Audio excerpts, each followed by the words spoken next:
समय और परिस्थिति। एक बार की बात है, एक गांव में 4 भाई बहन और उनके बूढ़े माँ बाप रहते थे। उनके सबसे बड़े लड़के का नाम मयूर था, बीच वाले का राहुल और सबसे छोटे का चिंतन था। उनकी बहन का नाम कविता था। उनका गुजारा बहुत मुश्किल से होता था। इसी चिंता में एक दिन उनके पिताजी मनोहर जी का देहांत हो गया। मनोहर जी खेती का काम करते थे, जिससे कि वे अपने परिवार को 2 वक्त की रोटी प्रदान कर सके। लेकिन उनकी मृत्यु के बाद कोई भी ऐसा व्यक्ति नहीं था जो उनके घर का खर्चा उठा सके। लेकिन राहुल को पढ़ाई में रुचि थी। उसको पढ़ाने के लिए उसकी माँ ने गहने तक बेच डाले और उसका विद्यालय में दाखिला करवा दिया।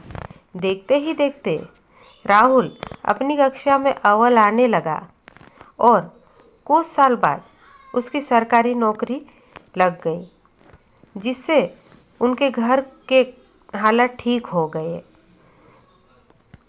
कविता की उम्र निकलती जा रही थी तो उन्होंने उसके लिए वर देखना शुरू कर दिया। वह थोड़े सांवले रंग की थी तो थोड़ी मुश्किलें आ रही थी।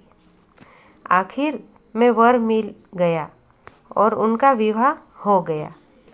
कविता का पति दारू पीता था, नशा करता था और बात बात पर कविता पे हाथ उठाता था।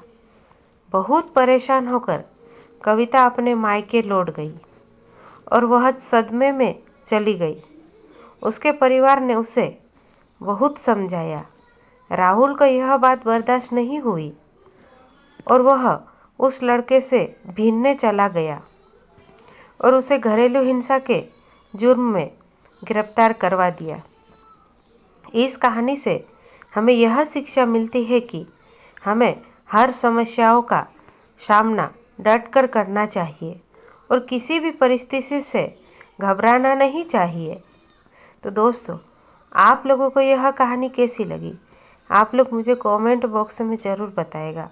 और आप लोगों को कहानी पसंद आई तो प्लीज़ आप लोग हमारे चैनल को सब्सक्राइब कर लीजिएगा और साथ साथ में बेल आइकन को भी प्रेस कर दीजिएगा, ताकि हर नोटिफिकेशन आप तक पहुंचती रहे।